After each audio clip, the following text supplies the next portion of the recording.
예, 하느님 안녕하십니까? 예, 한 학기 어떻게 잘 보내셨습니까? 예, 벌써 한 학기가 벌써 지나고 예, 방학이 왔습니다. 저희 문화교양학과에서 항상 방학이 시작되면 교수님들께서 이번 방학에는 어떻게 하면 좋겠다 이런 걸 말씀드리잖아요. 오늘도 여지없이 그렇게 말씀드리려고 합니다. 예, 그래서 오늘 교수님들께서 이번 방학 때 학우님들께서 뭐 어떻게 방학을 좀 즐겁게 보내시면 좋겠다 이런 것들을 추천드리려고 합니다. 예, 먼저 그러면은 김재영 선생님께서 먼저 말씀해 주시고 예, 이렇게 한 분 한 분씩 말씀드리는 걸로 하겠습니다. 네, 안녕하십니까. 한 학기 잘 마무리 지으신 거 정말 축하드리고요. 그다음에 이제 7월달, 8월달 방학인데 다들 건강하게 방학 잘 보내시면 좋을 것 같습니다. 제가 오늘 말씀드릴 내용은 여행과 관련되어 있는 건데요. 오늘 이제 뭐 책이나 뭐 이런 이야기를 하기로 했지만 제가 최근에 너무 바빠가지고 책을 읽을 시간이 전혀 없습니다. 대신에 이제 제가 올해 여기저기 굉장히 해외 자주 다니고 있거든요. 올해 이미 간 곳만 해도 일본, 대만, 말레이시아, 스위스, 중국을 다녀왔고요. 이제 방학 동안에는 인도네시아, 그다음에 후반기 때는 몽고와 파키스탄을 지금 가야 되는 일정입니다. 공방으로 옮기신 건 아니시죠? 지금 심각하게 예, 고민을 하는 건 아니고요. 근데 이제 제가 맡은 교과목 중에 세계의 정치와 경제가 있고요. 세계의 풍속과 문화가 있습니다. 특히 이제 세계의 정치와 경제는 올해 제가 이제 과목을 찍어가지고 학우님들께 이런저런 피드백을 듣고 있는데 좋은 피드백을 주셔서 정말 감사드리고요. 근데 이제 그 교과목 세계 풍속과 문화에서도 우리에 대해서 알기 위해서는 우리만 알 것이 아니라 다른 지역에 있는 사람들 그리고 다른 지역의 사회, 국가, 문화를 알아야만 우리에 대해서도 조금 더 객관적으로 알 수 있다라는 이야기를 많이 말씀을 드렸는데요.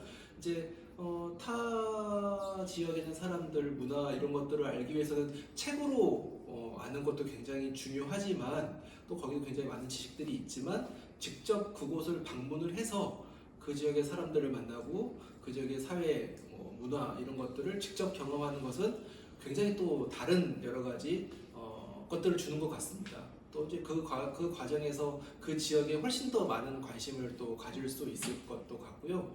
그리고 또 그런 경험들을 통해서 굉장히 또 많은 영감들을 받고 또 그것으로부터 새로운 것들을 또 많이 할 수 있을 것 같거든요. 그래서 방학 동안에 더운 여름이잖아요. 그래서 더운 여름날 그냥 댁에서 이런저런 재밌는 뭐 영화를 보거나 혹은 책을 읽을 수도 있지만 여행을 또 많이 다니시면 좋을 것 같습니다. 특히 최근에 이제 코로나가 끝나면서 또 해외여행 많이 다니시잖아요. 그 해외여행을 다니시는 것도 괜찮지 않을까 생각을 합니다. 그런데 이제 우리가 해외여행을 갈 때 최근에 이제 뭐 가이드 투어로 가시는 경우도 굉장히 많은 것 같은데요. 이제 그런 것들도 의미가 있지만 조금 그 전에 내가 가는 곳의 뭐 역사라든가 문화라든가 혹은 여러 가지 사회적 이슈들을 먼저 공부를 하고 또 그 나라의 언어 같은 것들 있잖아요. 우리가 지금 언어를 공부한다고 해서 막 유창하게 잘하지는 못하지만 대충 그곳의 사람들과 뭐 안녕하세요, 뭐 몇 가지 이제 필요한 것들 이런 것들도 공부하셔가지고 가시면 또 그곳에 있는 사람들과 상호작용하는데 조금 더 도움이 되지 않을까 좀 그런 생각이 듭니다.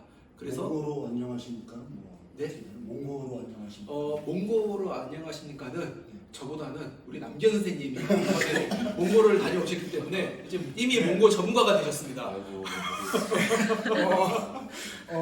몽골어가 참 어려워가지고 예, 갑자기 저에게 제가 몽골 역사에는 관심이 있지만 현재 언어는 아직 제가 잘 몰라서 이번에 남기현 예. 선생님이 저기 몽고 다녀오셨는데요. 이제 학교 일 때문에 다녀오셨어요. 근데 가시기 전에 이따만 몽고 역사책을 가지고 오셔가지고 그걸 읽고 가시더라고요. 혹은 조금 읽으시고 갔다 와셔가지고 또 열심히 보시기도 하시고 네. 그런 모습 보면서 좀 좋았습니다. 그 몽골 제가 이따가 학우님들께 말씀드리겠지만 어디를 가시기 전에 사전에 그 가는 곳의 역사와 그리고 사전 조사 이게 굉장히 중요한데요. 제가 이번에 몽골 가면서 많이는 조사를 못했는데 가서 보니까 참 신기한 나라였습니다. 정말로 징기스칸이 왜 이렇게 말을 타고 그쪽 전 세계로 넘어갈 수 있었는지 현장을 가보니까 좀 감이 오더라고요. 예, 그래서 김재형 선생님께서 말씀해주신 거 참 와닿고요. 저도 어학 쪽에 조금 더 관심을 가져보도록 하겠습니다. 우리 학우님들 중에 진짜 몽골 계획하신 분들이 있으시면 가보시면 좋을 것 같아요. 몽골은 거기에 가보시면 일제 시기 때 한국 독립운동 하셨던 분들이 그쪽으로 넘어가시기도 합니다. 다 그 이유가 있는데 뭐냐면 그때 당시 사회주의 국가였기 때문에 그쪽으로 가서 사회주의 운동가들이 활동할 수 있는 합법적인 공간이기 때문이기도 하거든요. 그렇기 때문에 한번 그 역사랑 관련해 가지고 한번 가보시는 것도 참 재밌으실 겁니다. 네. 몽골은 피서지로도 괜찮겠죠? 피서지로 괜찮을 것 같습니다. 근데 이제 도시로 들어가면 안 되고요.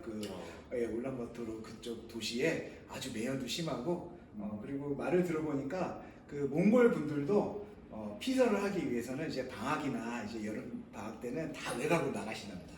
외곽으로 나가서 이제 게르나 뭐 이런 데 있는 데서 이렇게 계신다고 하더라고요. 예. 그래서 별 보러 가셔도 좋을 것 같고 참 다음번에 저도 다시 한번 가보고 싶은 국가이기도 합니다. 네.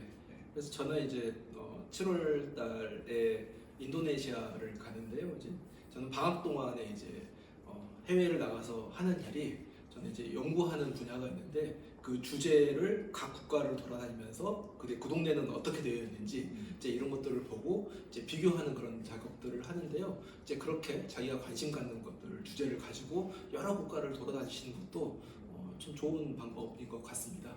여튼 네. 시차 때문에 고생 많이 하시겠네요. 시차 예. 혹시 시차는 인도가 지금 몇 시인지 알고 계십니까? 몇 시인가요? 인도네시아. 항상 학우님들 이해하셨죠? 이해하셔야 됩니다. 우리하고 시간이 똑같네요. 예. 인도네시아는 시차가 없기 때문에 같습니다. 예. 비슷하네요. 지금 3시 50분이니까. 또 우리가 여행 다니면서 이런 거 재밌는 이야기를 또 만들 수도 있으니까요. 예, 많이 다니시고 많이 배우시고 예, 좋은 추억과 경험을 많이 만드시기를 바라겠습니다. 네, 이상입니다. 네. 저는 예. 그러면 다음으로 이제 이유찬 교수님께서 한번 말씀을 좀 해주시겠습니다. 추천해 주시죠. 네, 안녕하세요. 서양사와 세계사를 담당하고 있는 이우찬입니다. 제가 반년 전 그럴 때는 약간 두꺼운 책들을 포함해서 책 4권 정도를 소개해드렸던 적이 있는데 이번에도 그것들을 기대하시는 분들께는 약간 아쉬운 일이긴 하지만 오늘은 영화 2편 정도를 엄밀히 말해서 아주 역사적인 영화만은 아니지만 역사에 관한 혹은 역사의 재현에 관한 영화 2편을 여러분들께 추천해드리려고 합니다. 한 편은 좀 더 직관적인 의미에서 역사적 영화라고 할 수 있는 영화로 아마 아직 극장에 입힐지 아니면 지금 다 내려왔을지 모르겠는데 조나선 글레이저라는 감독이 감독한 존 오브 인터레스트, 한국에서 정말 이제 이 발음대로 존 오브 인터레스트라고 되어 있는 이제 의미상으로 치면 약간 이익지대 혹은 이익 추구지대 정도라고 해석할 수 있는 그런 표현인데요. 어떤 영화냐 하면 쉽게 말하면 아우슈비츠 홀로코스트를 배경으로 한 영화입니다. 하지만 이 영화가 굉장히 독특한 점은 단 한 번도 카메라 프레임에서 아우슈비츠와 수용소에서 무슨 일이 일어나는지를 명확하게 보여주지 않는 영화입니다. 오로지 이 영화의 주된 화면에서는 아우슈비츠 이제 소장과 소장의 가족이 어떻게 평범한 직장인으로서 평범한 가족으로서 자기들의 꿈을 추구하는지 거기서 어떤 종류의 어려움을 겪고 있는지 어떤 이제 잠깐 일상적인 갈등을 겪는지 이런 것들만 그려내고요. 다만 그렇다고 해서 아우슈비츠에서 벌어진 일들이 아주 나오진 않는 것은 아닌 게 카메라의 주된 이제 카메라의 초점이 벌어지는 바깥에서 소리를 통해서 혹은 배경에서 뭔가 제스처를 통해서 혹은 작은 신호들을 통해서 계속해서 이 굉장히 평화롭고 일상적인 풍경 바깥에서 도대체 무슨 일이 벌어지고 있는지를 감각들에게 계속해서 조금씩 신호를 보내는 것이 바로 이 영화의 굉장히 흥미로운 이제 포인트라고 얘기할 수 있겠습니다. 그럼 왜 이렇게 아우슈비츠를 찍었을까라고 여러분들이 생각하실 수 있을 것 같은데요. 그게 우리가 사실 1940년대, 40년대 독일이 나치 독일이 수용소를 운영하고 나서 아우슈비츠 문제가 이슈가 된 거는 거의 1960년대쯤입니다. 왜냐하면은 기록 파괴를 굉장히 철저하게 나치가 기록 파괴를 굉장히 철저하게 진행했기 때문에 실제로 수용소를 운영했다는 걸 알았던 사람들도 그 안에서 무슨 일이 벌어졌는지에 대해서는 굉장히 뒤늦게서야 좀 알 수밖에 없었던 것이죠. 그 생존자들의 증언이란 것도 증언이 퍼져서 사람들에게 와닿는 것도 좀 뒤의 이야기고요. 그리고 그러다 보니까 그 뒤에 이 아우슈비츠에서 도대체 무슨 일이 있었는지를 어떻게 재현할 것인가라는 것들이 이제 논쟁적인 이슈, 미학적으로 또 윤리적으로 논쟁적인 주제로 오늘날까지 남아 있는데요.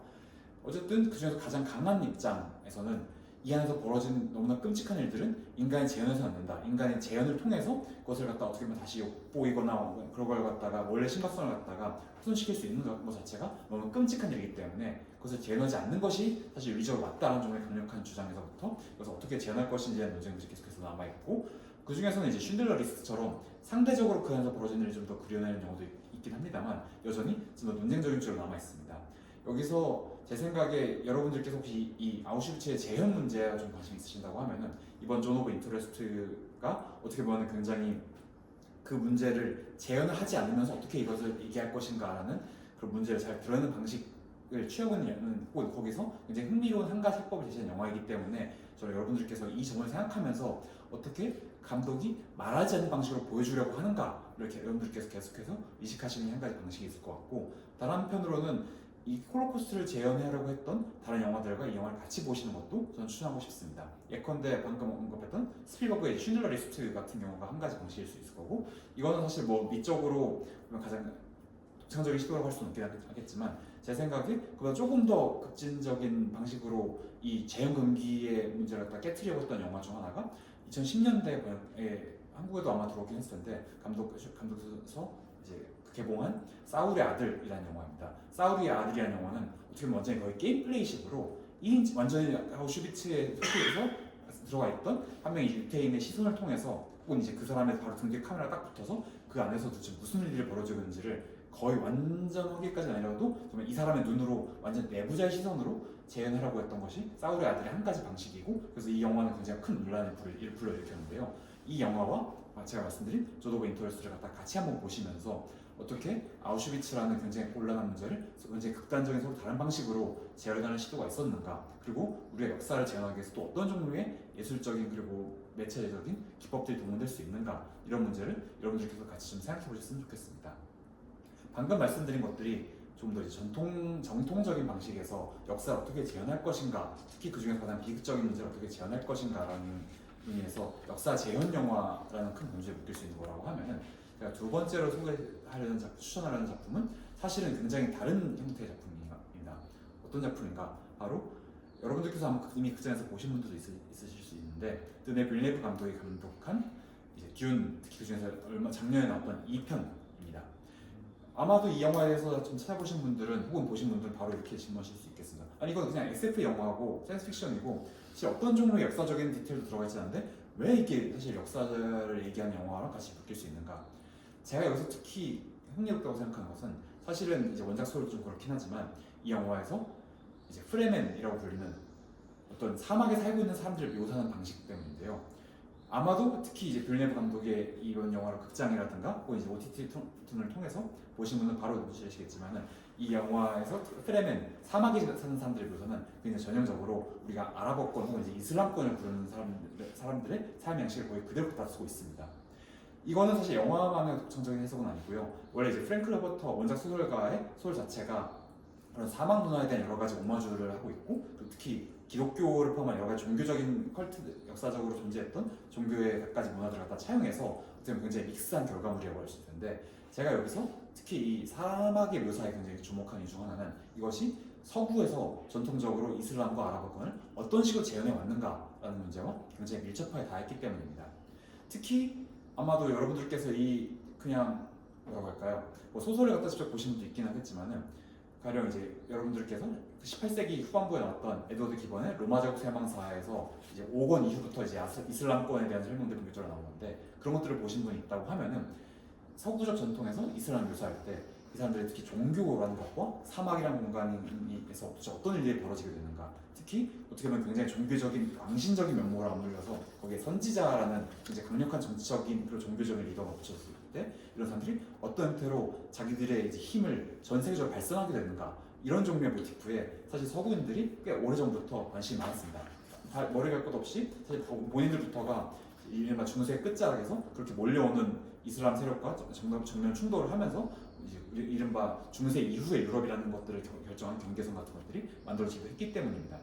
그 중에서 제가 듄2 2편에 가장 흥미롭게 생각한 이유는 거기에 지속적으로 선지자가 나오고 어떤 시험을 통과한 선지자가 특히 외부 문명에서 오는 선지자가 이 사막 문명에 살고 있는 사람들을 깊숙하게 내재하고 있는 특정한 종교적인 심성을 자극해서 이 사람들을 전 세계를 대상으로 한 지하드 성전으로 이제 이끄는 과정들이 굉장히 영화에서 어쨌든 잘이라고만 하면 이제 어폐가 있긴 하지만 굉장히 이제 힘을 주어서 묘사하고 있기 때문입니다.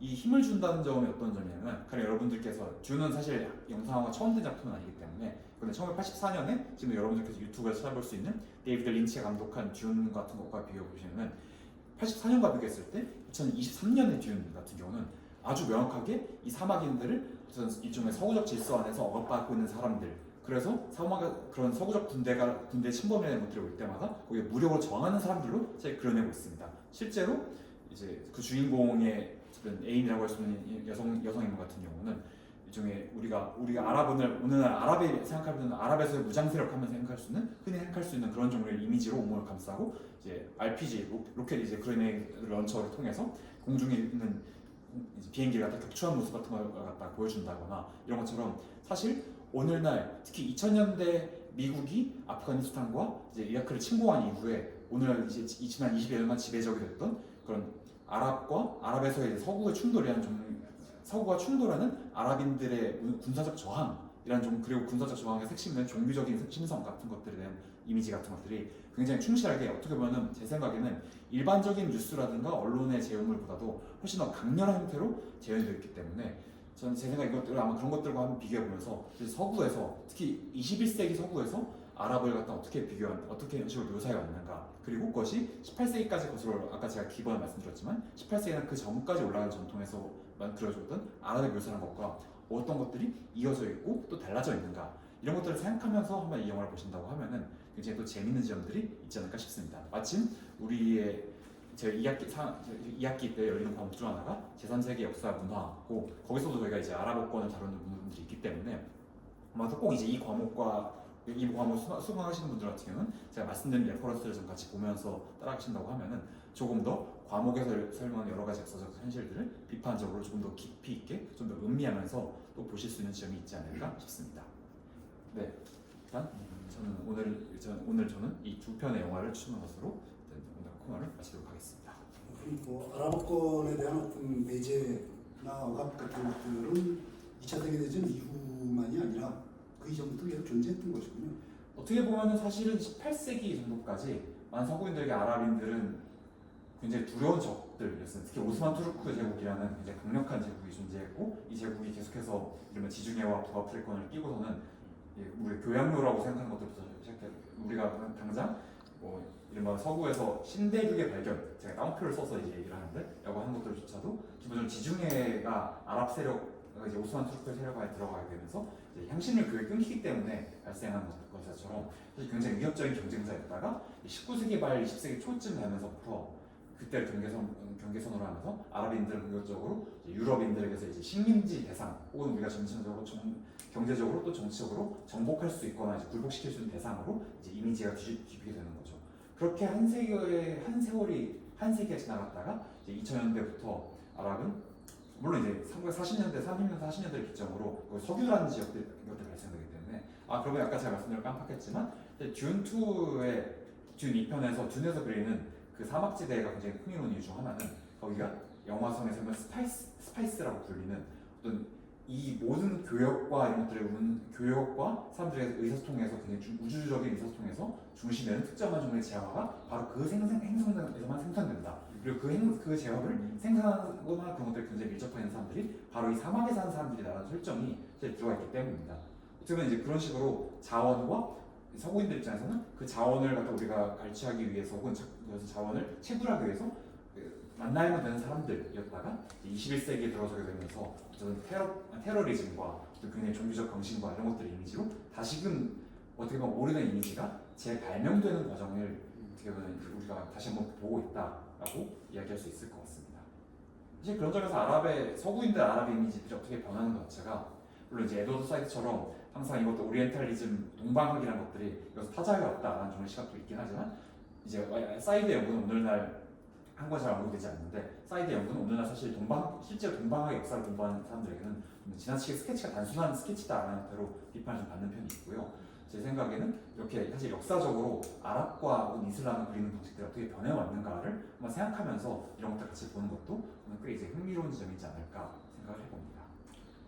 저는 준 2편을 보지 않아서 그렇습니다. 그러면 거기서는 이런 관계들, 서구와 아랍 사이의 관계들에 대한 접근법이 좀 비판적인가요? 아니면 또 서구적 시각을 그대로 표현하고 있는 건가요? 굉장히 복잡하다고 생각합니다. 왜냐하면은 1차적으로 이 구도가 사막을 침공한 딱 누가 봐도 서구적 복식이라는 이런 것들을 하고 있는 문명권에 있는 사람들에 대한 이제 부패한 정치체 같은 것들에 대한 비판들이 들어가 있으면서 동시에 여기 들어가서 이 성전을 일으킨 지하들을 일으킨다고 했을 때 이 성전을 일으키는 것들이 결과적으로 이 사막에 있는 사람들을 포함한 전 우주에 있는 사람들을 정말 100억 단위로 희생시킬 것이라는 것들도 사실 굉장히 명확하게 묘사가 되어 있기 때문에 그러면 저는 거기서 드네 빌네브 감독이 굉장히 아마도 많은 고민 끝에 그런 종류의 이 사람들에게 명확한 사막의 테러리즘의 레퍼런스를 입히는 것, 복장과 무기를 갖다 주는 것들에서 그런 것들을 굉장히 많은 고민하지 않았을까 생각을 했는데 아마 제 생각에 2010년대 초반쯤이었으면은 이 영화가 지금처럼 나타나지 않았을 겁니다. 왜냐면 그때는 아이시스가 막 나오고 이제 이슬람 레반트 같은 것 이제 이슬람 국가를 세우겠다는 정말 무장 세력들이 나오면서 굉장히 끔찍한 전쟁들이 벌어지고 있던 시점이었기 때문에 지금도 이제 어느 것들은 현재 진영이긴 하지만 벌어지고 있던 시점이었기 때문에 이런 것들을 묘사하는 것 자체가 굉장히 곤란한 상황이었는데 아마 아이시스가 사실상 거의 정식 상대 거의 굉장히 축소된 다음에 넣었을 텐데 아마 역사의 아이러니는 빌네브가 다 편집을 마치고 내놨을 때 하마스와 이스라엘 전쟁이 다시 터지게 돼서 이제 여전히 어떻게 보면은 이 고전적인 대립 구조라는 것들이 다시금 사실 역사적으로 전면화되기 시작했다는 거 이게 아마 감독이 차마 예측하지 못했겠지만은 이렇게 나오면서 이 영화를 보는 맥락이 좀 더 복잡해질 수밖에 없게 되는 그런 종류의 맥락이지 않을까 생각을 해봅니다. 어떻게 사후적으로 덧붙여진 맥락이긴 한데 실제로 그래서 흥미로운 점은 우리가 틱톡이라든가 이런 데서 약간 쇼츠들이 이런 것들을 보면은 이 영화에서 그런 지하들을 선포하고 이제 이른바 서구적인 모습을 한 그런 침략자들 다 쓸어버리는 과정 같은 것들이라든가 그러니까 이제 그 수백만 명의 사람들 갖다가 동원해서 전쟁터로 뛰어들게 되는 그런 종류의 장면 같은 것들을 누가 다 캡처를 만들어서 이걸 오늘 이제 하마스를 비롯한 아랍어권의 이제 그런 전투와 전쟁 같은 것을 갖다가 옹호하거나 이제 디펜스하는 형태로 이 클립을 사용하는 경우들도 있다는 점도 상당히 어떻게 보면은 참 우리가 어떻게 일면적인 평가를 하기 힘들게 만드는 그런 요소이지 않을까 생각이 듭니다. 네, 지금 뭐 과거부터 여러 번 아까 말씀하셨지만 83년인가요? 네. 그때 여러 번 영화가 됐는데 원작이 워낙 복잡하다 보니까 이걸 제대로 잘 영화를 못했다고 그랬잖아요. 근데 듀운 같은 경우 지금 나온 듀운 같은 경우에는 이게 좀 잘 돼 있습니까?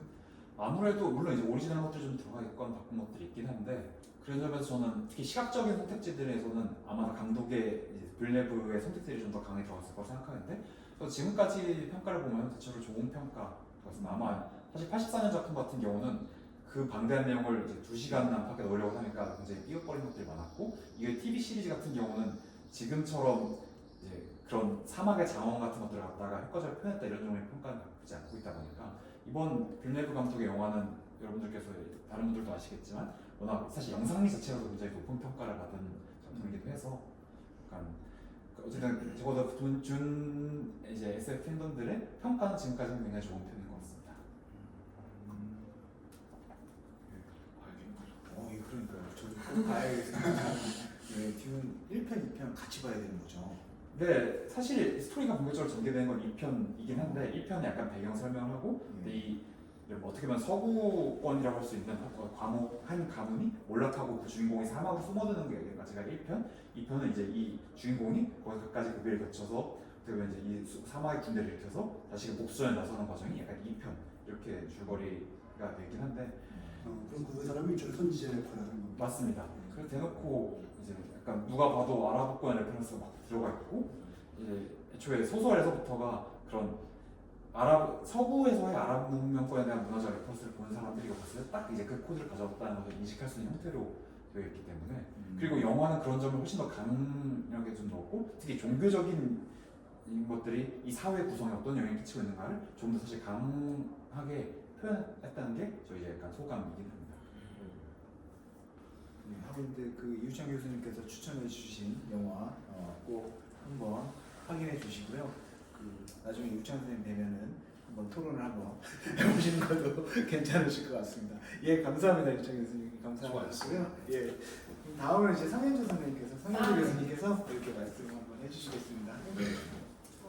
이우찬 선생님이 너무 심오한 이야기를 해주셨는데 저는 그런 게 아니라서 좀 뭔가 부끄럽네요. 네, 저는 학우님들께서 여름에 가보실 만한 예술 관련된 축제들을 한번 쭉 정리를 해봤는데요. 저희 3학년 예술경영과 예술행정 교과목에서도 축제 기획에 관련된 내용이 한 강의로 들어가 있습니다. 그래서 학우님들 입장에서는 그동안 뭐 산수유 축제, 어디 무슨 산천어 축제는 가봤는데 예술 축제는 뭘까? 그리고 예술 축제를 왜 가야 될까? 그게 그냥 전시를 보러 가거나 그냥 공연을 보러 가는 것과 축제로서의 예술 축제는 어떻게 다른가? 이거에 궁금하시다면 여러분들이 공연을 보시면 그냥 오늘 그 공연 하나를 보시고요. 보통 전시회를 보러 가셔도 뭐 한 작가에 대한 것 또는 기획전에서도 뭐 한 5-6명 정도의 작가의 그림을 보고 오신다면 이런 축제화되어 있는 곳에서는 아주 수십 가지의 공연 또는 그것에 함께하는 어떤 부대 행사들 그리고 시리즈나 어떤 특별한 그 축제를 위해 들어간 기획들 이런 거를 보실 수가 있고 또 어떤 경제적인 면에서도 뭐 조금 더 저렴하게 왜냐면은 보통 시즌권 이런 걸 끊거나 뭐 이런 방식을 통해서 더 저렴하게 감상하실 수 있는 것도 장점이라 생각합니다. 그래서 제가 먼저 소개해드릴 축제는 서울의 그 남산 인근에 있는 국립극장에서 매년 여름마다 진행하는 여우락 페스티벌이라고 하는 한국의 전통 음악을 소재로 한 축제입니다. 근데 이 축제는 참고로 그런 축제 기획자들 사이에서는 교과서 같은 축제로 불리는 곳이에요. 왜냐하면 거의 유례가 없을 정도로 유료 객석 점유율이 70-80% 정도거든요.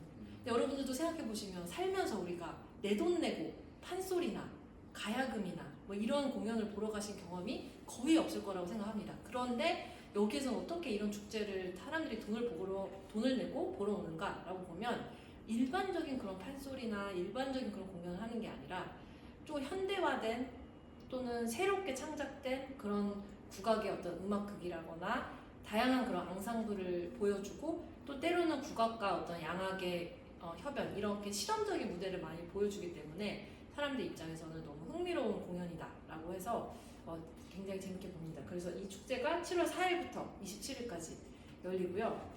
그래서 아마 이미 이 영상이 올라갔을 때쯤이면 한참 축제 중일 텐데 그래도 이제 남은 티켓을 잡으시기를 제안해드리고요. 두 번째로 제가 소개할 축제는 경상남도 거창에서 열리는 거창국제연극제입니다.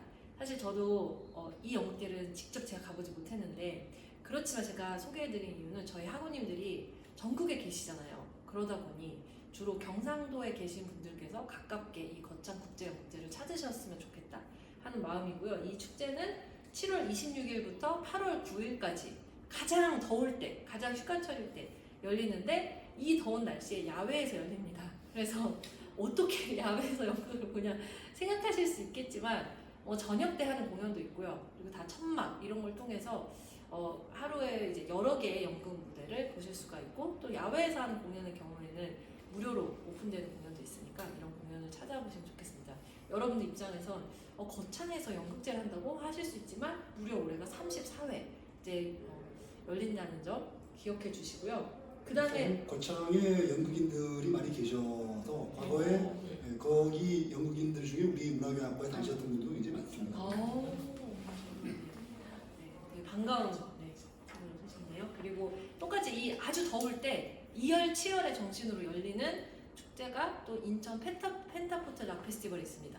인천 송도에서 8월 2일부터 4일까지 열리는데요. 이 기간이 너무 덥거나 또는 약간 늦은 장마로 인해 비가 많이 오기도 해서 사실 이 정도 락 페스티벌에 가는 사람들이라면 내가 이제 제대로 된 몰골로 나올 거라고 기대하고 가는 사람은 아무도 없어요. 제 주변에 보면 뭐 이게 땀에 쩔어 있든 뭐 비에 쩔어 있든 아니면 신발이 다 망가지든 이 정도는 이제 각오를 하고 보통 가는 페스티벌인데 특히 이제 인천 펜타포트 락 페스티벌이라고 하면 보통 이제 락 음악 좋아하시는 분들의 머릿속에는 그래도 가장 찐 락 음악을 들을 수 있는 곳. 왜냐면 최근에는 말은 락 페스티벌인데 실제로 보러 가면은 그렇지 않은 락 페스티벌이 워낙 많다 보니까 상대적으로 더 제가 생각했을 때 펜타포트 락 페스티벌이 가지는 가치가 더 높아지고 있는 것 같고요. 저도 제가 이제 예술 관련된 그 여러 학우님들의 논문을 심사하면서 펜타포트 락 페스티벌에 대한 분석을 해주시는 학우님들이 매년 한 분씩은 계셨던 것 같아요. 그 정도로 학우님들께서도 꽤 관심을 가지시는 것 같습니다. 그래서 올해의 주요 여기 헤드라이너로는 잭 화이트나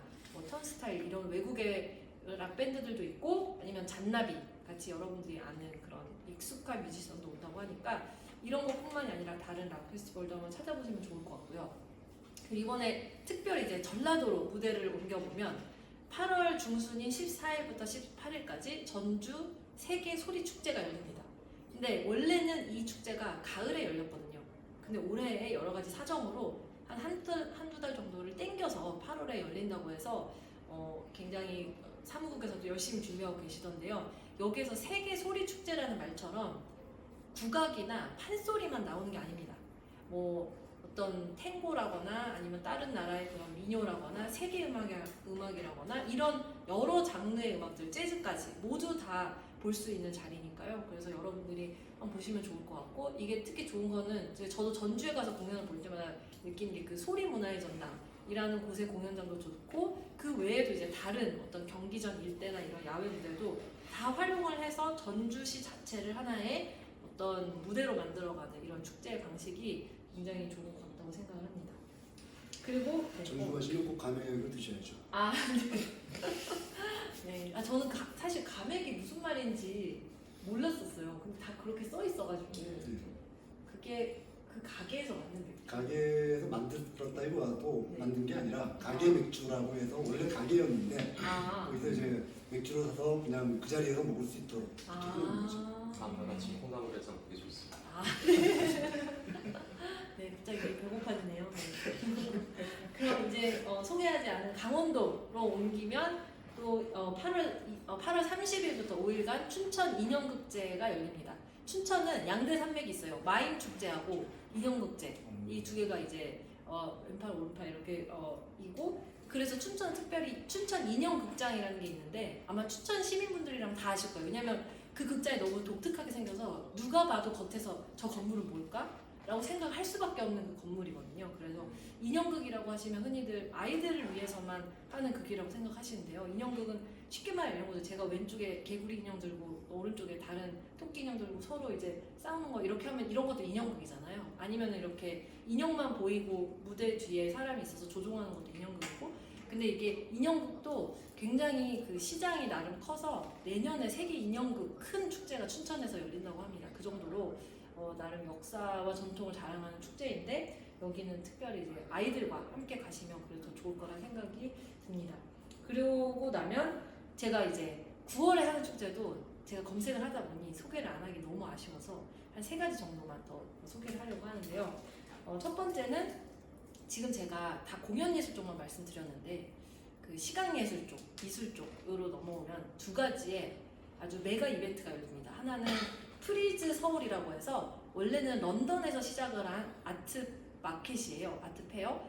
아트 페어라고 하는 건 여러분들이 그림을 사실 수 있는 기회입니다. 근데 이게 프리즈 런던이라고 원래 런던에서 시작됐던 페어가 한국에 어떻게 보면은 지부를 만들어서 하는 거기 때문에 쉽게 한국에서 만날 수 없는 외국의 작가들의 작품이 전부 다 서울로 옵니다.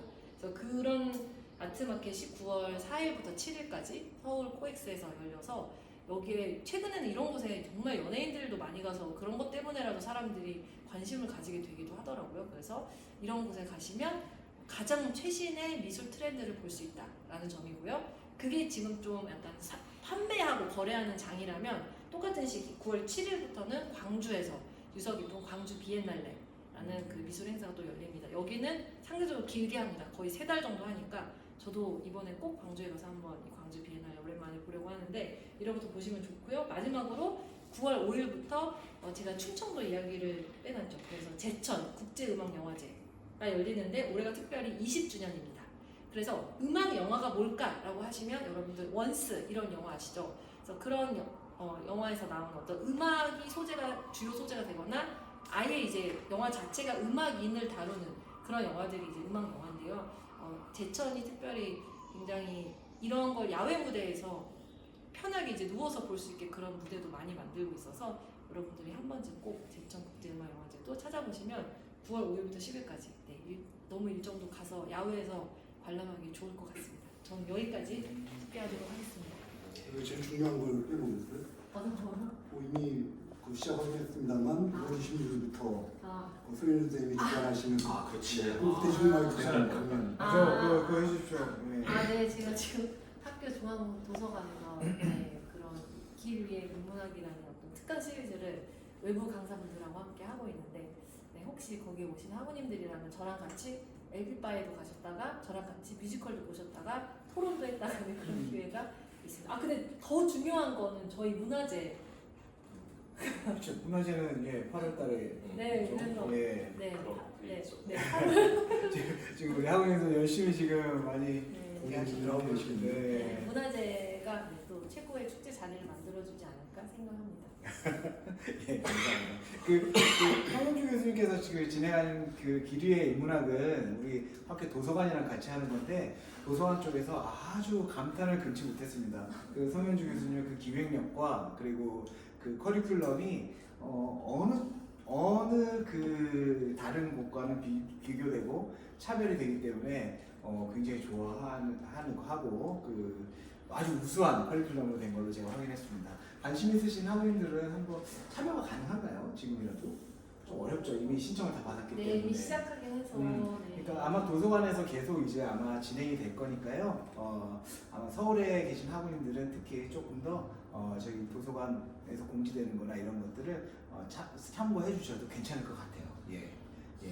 감사합니다. 우리 학교 기획처에서 지금 진행하고 있습니다만 그 학과마다 학과 소개 이 유튜브를 만들고 있거든요. 이게 또 우리 문화교학과에서는 소윤 선생님께서 출연하셔서 아주 뛰어난 학과 소개 프로그램을 만들어 주셨다고 합니다. 지금 곧 막 공개가 됐으니까 여러분들께서 꼭 찾아보시고 많이 구독해 주시기를 부탁드리겠습니다. 예, 부탁드리겠습니다. 예, 다음에 이제 그러면 제가 할 텐데요. 저는 항상 책을 소개시켜드리거나 영화 소개시켜드리거나 아니면은 답사 이런 거 할 때 한 역사 전공이다 보니까 제가 이렇게 하는데요. 요번에도 좀 비슷합니다. 근데 이제 요번에는 제가 추천드린 거는 저번에 이 책을 했는지 모르겠지만 요즘에 되게 답사 관련해서 간단한 책들이 많이 나와요. 예를 들어서 이거는 도시 인문학 시리즈인데요. 요거는 공주 부여 편입니다. 그러니까 언뜻 보고 공부 예. 그래서 이게 되게 지역별로 이제 계속 이렇게 되는데 간략간략하게 그 지역에 관련된 룸들이 이렇게 하는 거예요. 그래서 요 시리즈가 있는데 예를 들어서 도시 명칭 같은 부산, 인천, 마산, 진해, 창원, 강릉 이런 식으로 해가지고 요건 공주 부여 이제 샘플로 그냥 가져온 건데 그냥 포켓 형식, 그러니까 이게 되게 작은 판형입니다. 이런 판형으로 책이 나와가지고 이제 소개를 해주는 거거든요. 그래서 예를 들어 부여 같은 낙화암이 어떻고, 부여의 문화는 어떻고, 부여 박물관은 어떻고, 그리고 걸어서 공주나 부여 가려면 어떻게 추천한다, 이런 거를 아주 간략하게, 아주 그 내용도 그렇게 많지 않아요. 예, 그러니까 이런 식으로 추천하는 책들이 있어서.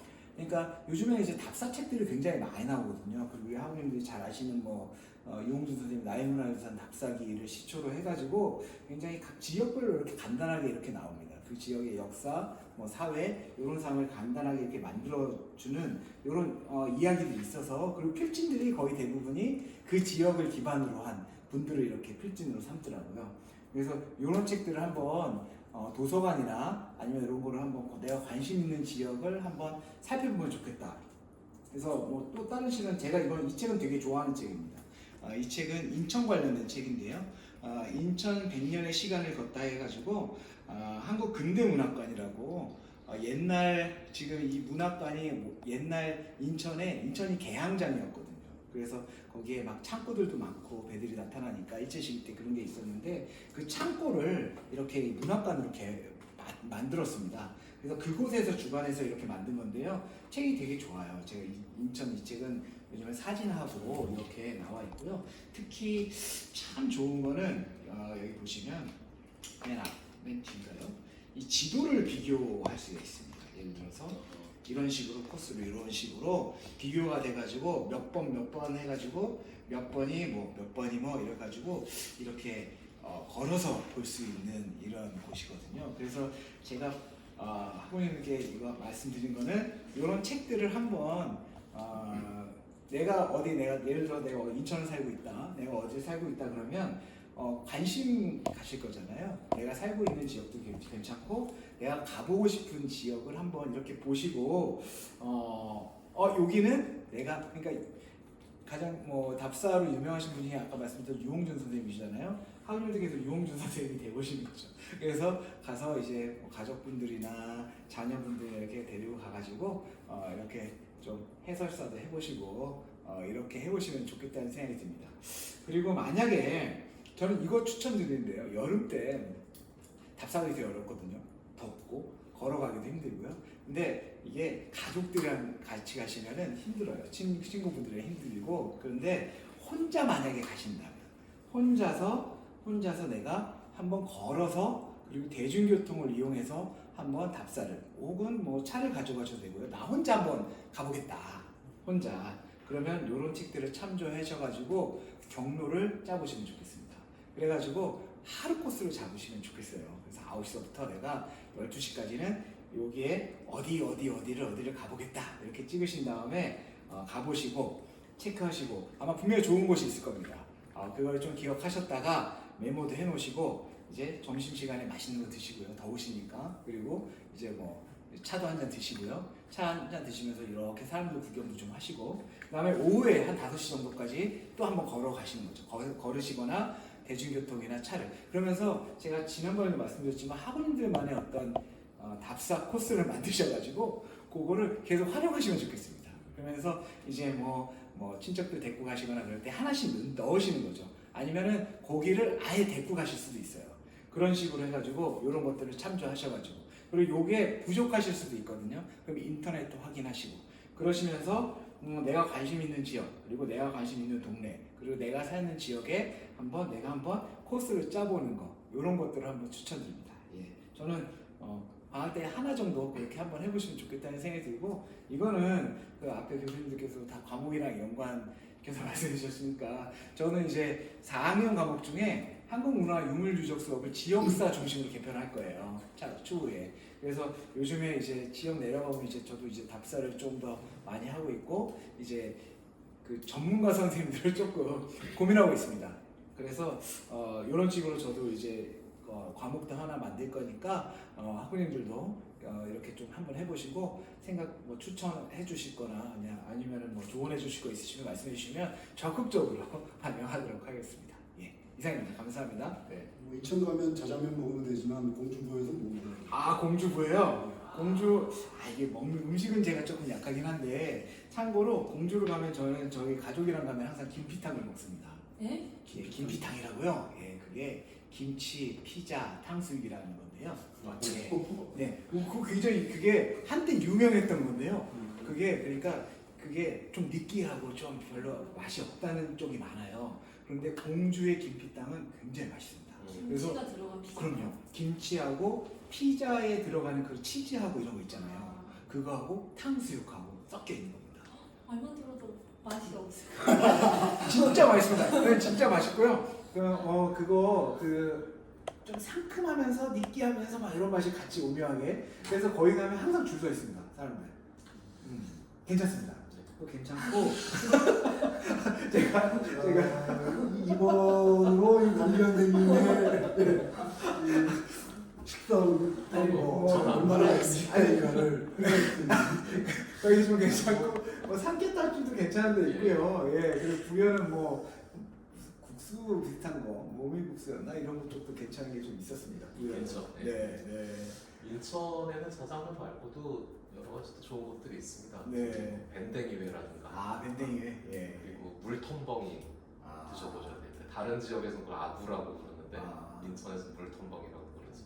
알겠습니다. 소주가 그냥 들어옵니다. 보신 분들께서 또 인천에 사시는 분 또는 공주부에 사시는 분이시라면 거의 댓글로 예. 이 음식 본거 추천해 주시죠. 제가 정말 약한 게 뭐냐면 이제 이제 저 혼자 이제 저는 솔직히 먹는 거를 많이 그러니까 뭐 그 시간에 뭔가를 더 보자 이런 주의여가지고 예 이제 좀 약한데 이제 저랑 이제 같이 공부하는 친구는 또 그쪽이 강합니다. 먹는 거에 강해가지고 둘이 같이 다녀요. 그러면은 그 친구가 먹는 거하고 이런 거 살펴보고 제가 답사지를 어디 갈지를 이제 계획을 하고 이렇게 해서 같이 다니는데 저 혼자 갈 때는 보통 먹는 거는 예를 들어 인천을 간다. 그러면 인천은 이제 계양장이니까 계양장 거리를 되게 잘 해놨거든요. 그럼 인천역에서부터 걸어서 이제 다 이제 볼 수가 있습니다. 이제 볼 수가 있는데 하루 코스를 잡으면 먹는 거는 그 사이에 뭐 짜장면집 들어가고요. 이제 보는 거를 이제 막 주로 막 넣죠. 저쪽에 각국 조개지도 올라갔다가 자유공원도 올라갔다가 이렇게 전체 보고 그다음에 표지석에 이제 서예 쓰신 분이 또 유명하신 분이어서 그분 글씨 보고 뭐 이런 식으로 짜긴 하는데 먹는 것도 중요합니다. 네. 그래서 이거는 인천 공주 부여는 이제 샘플이고요. 다른 지역도 굉장히 책들도 많고 그러니까 우리 학원님도 다 각 지역에 있으시니까 한 번씩 한번 이렇게 주변 지역 한번 다녀보셔도 되고 옆 동네 가셔도 괜찮습니다. 굉장히. 그러니까 예를 들어 공주 부여에 사시는 우리 충남 학원님들 예를 들어서 전라북도 익산 가셔도 굉장히 좋아요. 익산 가시면 이게 옛날로 치면 다 백제 문화권이기 때문에 이게 공주 부여 익산 해가지고 요즘에 성현주 교수님께서 말씀해 주신 축제도 굉장히 많이 합니다. 그래서 뭐 백제 축제 해가지고 여기가 이제 어떻게 보면 옛날 백제의 수도들이기 때문에 그렇죠. 익산은 이제 실제 수도는 아니었지만 옮기려고 했고요. 그래서 굉장히 크게 연계해가지고 뭔가를 하거든요. 그런 것들 연계해서 한 번씩 살펴보셔도 좋죠. 알겠습니다. 네. 네, 그러면은 다음으로 이제 이준석 교수님께서 말씀해 예. 주시겠습니다. 안녕하세요, 이준석입니다. 저는 오늘 이렇게 그 전에 추천드렸던 그전 방학들에 추천드렸던 보다는 조금 더 가벼운 걸 갖고 왔습니다. 이 책 이름이 그랜드 투어 그리스인데요. 이건 뭐냐면은 이제 히랍 안내서입니다. 우리가 이제 보통 여행을 갈 때 이게 다들 목적이 있지 않습니까? 이렇게 어렵게 얻은 시간, 어렵게 모은 돈 이런 걸로 가서 뭔가 내가 경험해보지 못했던 뭔가를 이렇게 신선한 자극과 충격과 경험을 얻고 그것이 내 삶을 조금 더 풍요롭게 만들고 좋은 자극이 됐으면 좋겠다라고 누구나 이렇게 생각을 하고 갑니다. 그런데 대부분의 경우는 이제 우리가 관광 상품을 택해서 그 상술에 내가 소비되고 말죠. 그래서 다녀오고 나면 소진이 됩니다, 사람이. 그래서 여행이 그렇게 좋지 않다라는 기억이 남길 수도 있는데 다행히 이 책은요 그런 것과는 좀 거리가 멉니다. 어느 도시에 어떤 외국에 가서 어느 도시에 가면 이 맛집은 꼭 들려라. 인생 맛집이다. 꼭 죽기 전에 꼭 먹어야 된다. 그런 정보 하나도 없습니다. 어디 가서 뭐 어디서 숙박을 해라. 어디에서 어디 갈 때는 무슨 패스를 사서 이렇게 이동을 해라. 이런 정보도 하나도 없어요. 책의 목적이 다르기 때문입니다. 그런 거는 이제 그런 여행을 다녀온 사람들이 만든 어떤 블로그라든가 밴드 이런 데서 얼마든지 우리가 금방금방 구할 수 있는 지식입니다. 굳이 활자로 만들 필요도 없습니다. 이건 뭐냐면 그리스라는 나라에 대해서 알고 싶은 사람들이 가는 겁니다.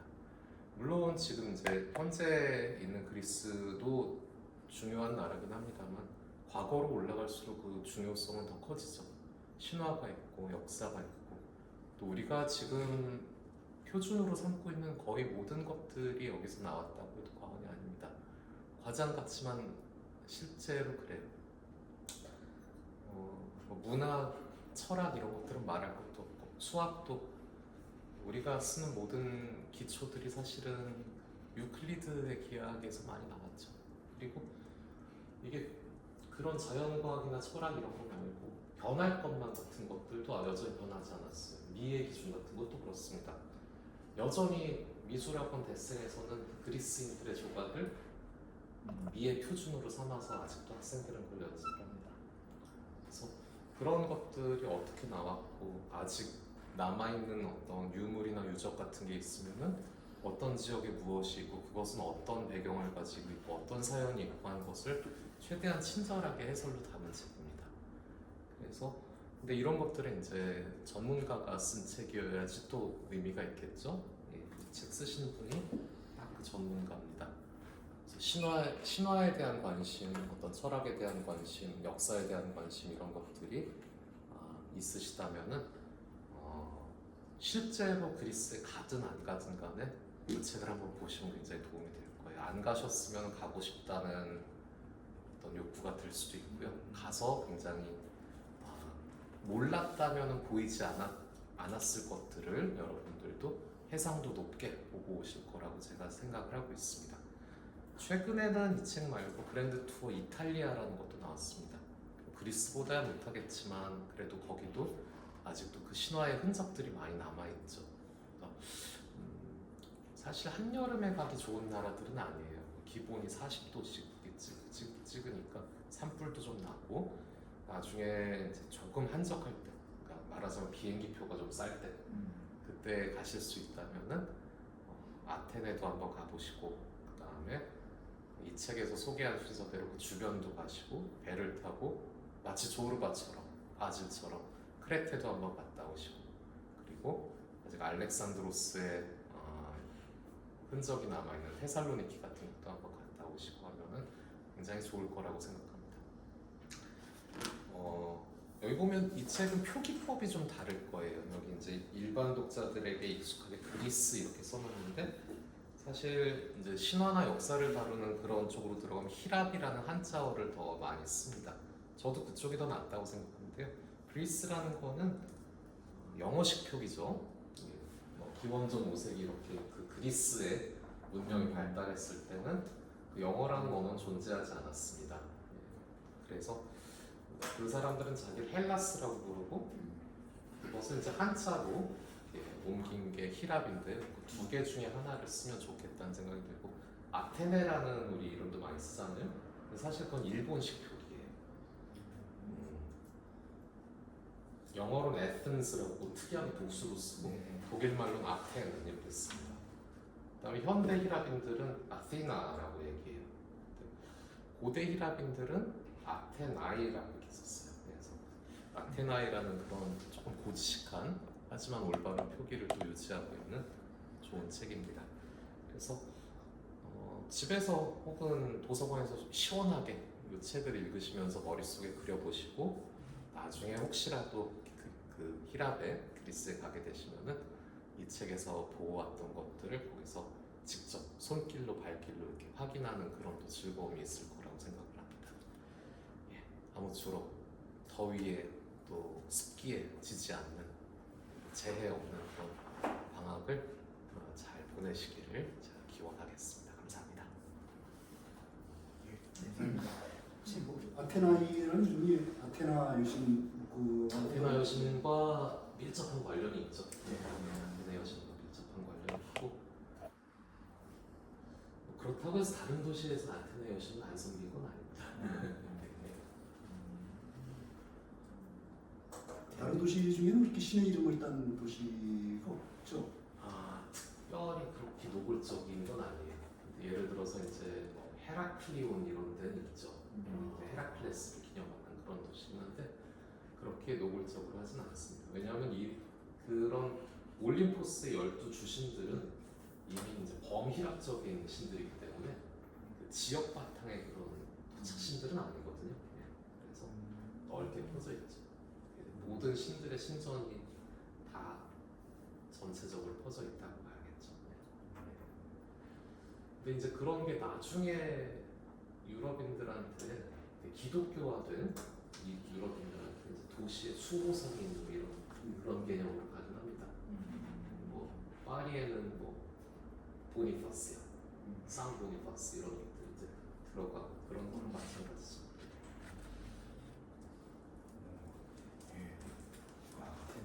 아테네 7월, 8월 이때 괜찮은 죽어요. 이때 약간 윤석 교수님께서 말씀해 주신 것처럼 일단은 책을 방학 때 좀 보시고 근데 계획을 또 영화 근데 뭐 그쪽에 해변은 굉장히 좀 대로 나오지 않습니까? 예, 얼마 뜨거웠으면은 그 미지근한 해변도 참 좋아 보이겠습니다. 예. 겨울에 가면 어떨까요? 겨울에 가면은 좋긴 좋긴 좋죠. 네. 엄청 춥진 않고요. 추운 지역도 있어요. 이 내륙은 산악지대가 굉장하거든요. 그래서 그런 데들은 눈도 많이 오고 춥기도 한데 대체로 이제 지중해 동부의 그 날씨라는 게 있죠. 그래서 훨씬 낫습니다. 피한지로 좋습니다. 알겠습니다. 크레테 섬 같은 데는 거기 또 히랍 방송통신대학교가 있어요. 아 크레타. 예. 저희 교과서에 크레타 섬, 크레타 보면 나오는 예, 그곳입니까? 예. 예. 아주 거기도 한번 가보고 싶다 이런 생각도 해보고 있습니다. 알겠습니다. 거기에 방송통신대학교는 예. 하나의 우리 본교처럼 건물이 있는 겁니까? 예, 그렇다고 합니다. 저도 가보진 않았습니다. 예. 우리 방송통신대 학생분들은 거기 한번 들어보시는 것도 그렇죠. 그러니까요. 예. 예. 설린 방문을 하는 거죠 이제. 알겠습니다. 예, 감사합니다. 그럼 이제 마지막으로 이제 정시훈 교수님께서 저 정준영입니다. 저는 항상 좀 가벼운 걸 했었는데 오늘은 약간 진지한 걸 할까 싶은데요. 그러니까 김재영 선생님께서 하나의 주제를 가지고 여러 나라를 여행하는 것도 괜찮을 것 같다라는 말씀을 해주셨는데 그것과 좀 비슷한 맥락일 수도 있겠습니다. 우리 문화교학과에서 배운 것들을 이번 방학 때 한번 훈련을 해보자라는 이런 차원인데요. 제가 어떤 계기로 최근에 좀 몇 권의 책을 봤던 게 이른바 리터러스, 문해력에 대한 책입니다. 문해력, 읽고 쓰는 능력이라고 이제 우리가 흔히 간단하게 정의하는 이런 능력인데요. 문화교학과에서 우리가 공부를 하는 이유가 사실은 문해력을 향상시키기 위해서이죠. 어떤 그들을 그 맥락에 맞게 제대로 이해하고 그 맥락이라는 게 사실 다양한 차원이 있잖아요. 교재 내의 차원도 있고 책 내의 차원도 있고 사실은 그 책을 완전히 벗어나는 어떤 사회적 맥락이라고 하는 것도 있을 수 있고 또는 시대적 맥락이라고 하는 것도 있을 수 있고 이런 모든 것들을 충분히 참작하면서 책을 읽을 때 가장 완벽하게 읽어내는 것이겠죠. 그러면 서양의 이 학문적 전통에서는 이른바 인용, 참고문헌 이런 것들이 아주 잘 이루어져 있습니다만 사실 동양 쪽에 그래서는 그런 게 잘 없잖아요. 근데 그냥 써놨는데 알고 보면 이건 어느 책에서 인용한 뭐 이런 것들이죠. 그래서 그 책들의 문맥을 또 알아야 이 내용을 정확하게 이해할 수 있는 뭐 이런 이 것들이 굉장히 많은데요. 그런 것들을 다 이렇게 잘 하는 것 이런 것들이 바로 문해력이겠죠. 그래서 그 책을 제대로 내용을 제대로 이해하는 것이 문해력일 텐데 이런 전통적인 문해력이 가장 기본이 되는 것이긴 하지만 최근에 들어서면서 점점 미디어에 대한 문해력이라고 하는 것 또는 뭐 거의 한 걸음 더 나아가서 디지털 미디어에 대한 문해력이라고 하는 이런 것들이 굉장히 중요해지고 있는 것 같습니다. 그러니까 워낙 많은 정보들이 우리한테 제공되고 있다 보니까 이 정보들을 적절하게 판단하고 그 정확성 같은 것들을 나름대로 판단하고 자기 나름대로 이용하는 이런 것들이 중요해지고 있다라는 것이 특히 우리 사회처럼 단지 우리 사회만이 아니라 뭐 미국 같은 데도 마찬가지입니다만 정치적으로 좀 문제가 많은 또는 갈등이 심한 이런 곳에서는 아주 일방적인 정보들이 나오는 그런 사례들이 굉장히 많잖아요.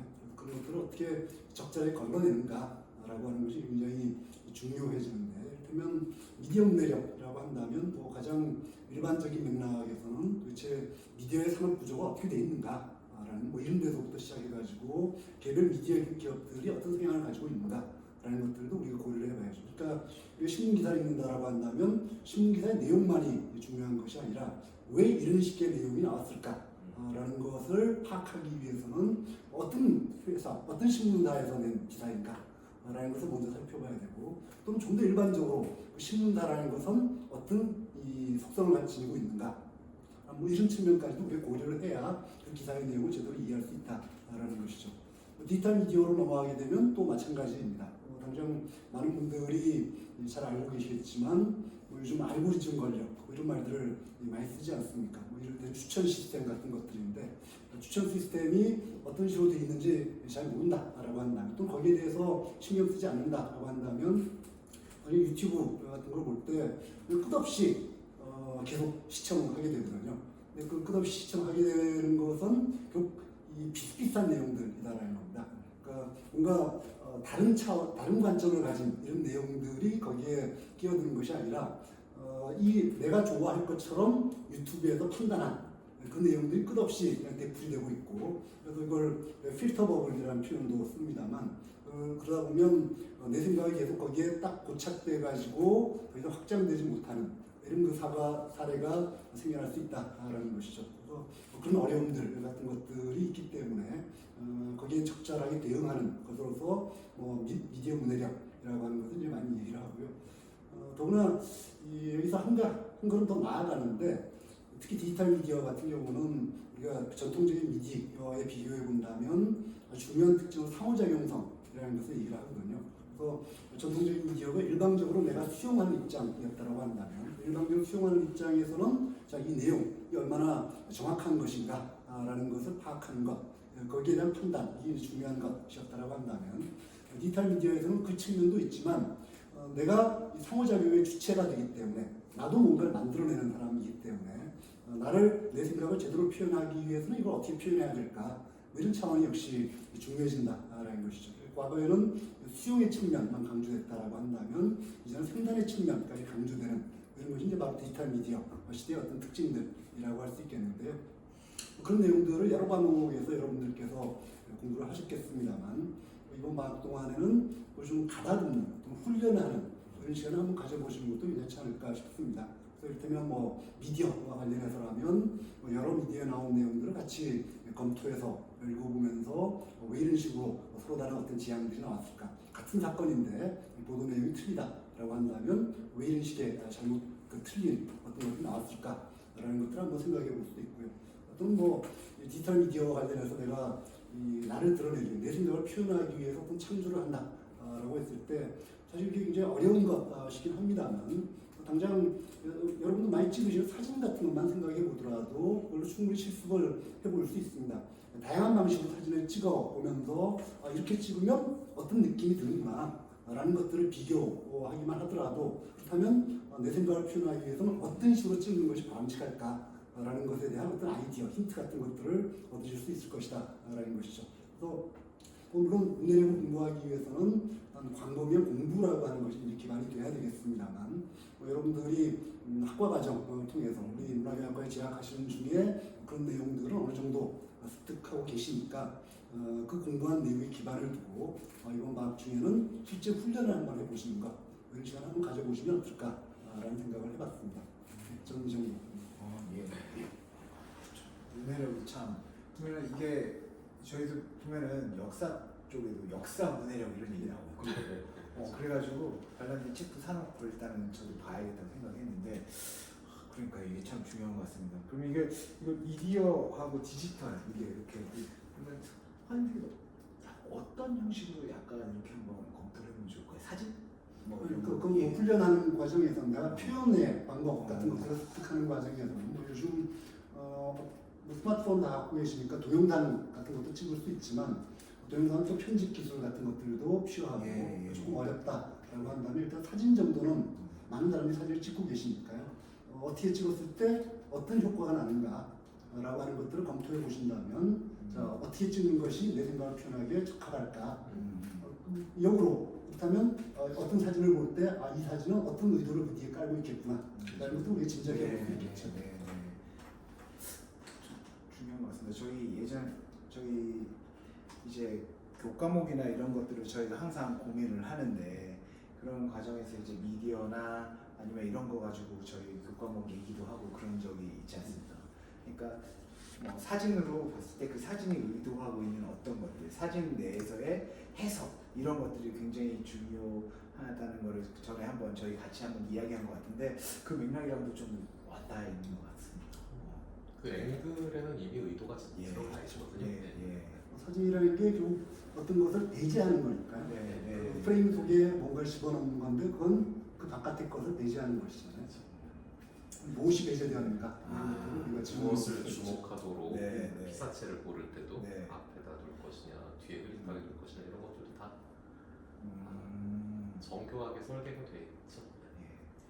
그냥 막연하게 드는 생각이, 성윤주 교수님 예술 축제 말씀해 주셨고, 저는 이제 국내 여행 그리고 해외, 그다음에 그리스 말씀해 주셨습니다. 아버님도 거기 가셔가지고 사진 한번 찍어보시고 나는 이 사진을 통해서 뭘 의도했는가를 다른 사람에게 한번 그래서 어떻게 사진을 찍어야 될까? 예, 내가 초점을 맞추는 건 뭔가 난가 주변인가 뭐 아, 네. 예, 예 알겠습니다. 예, 교수님 선생님들 이렇게 말씀 많이 해주셔가지고 감사하고요.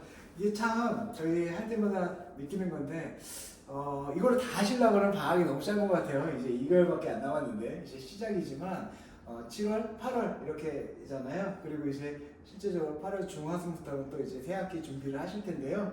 방학이 매우 짧지만 우리 학우님들 최대한 이제 한 학기 동안 힘드셨던 거 좀 쉬시면서 그리고 우리 교수님들께서 말씀해 주셨던 거 참조하셔가지고 좀 한번 하나 정도, 2개 정도, 많으면 3개까지 시도를 해보셨으면 좋겠다는 생각이 듭니다. 예, 방학 즐겁게 보내시고요. 항상 건강이 중요합니다. 예, 감기도 조심하시고 그 건강하게 방학 잘 보내신 다음에 다음 학기 때 또 뵙겠습니다. 그럼 다음 학기 때 뵙겠습니다. 예. 감사합니다. 감사합니다.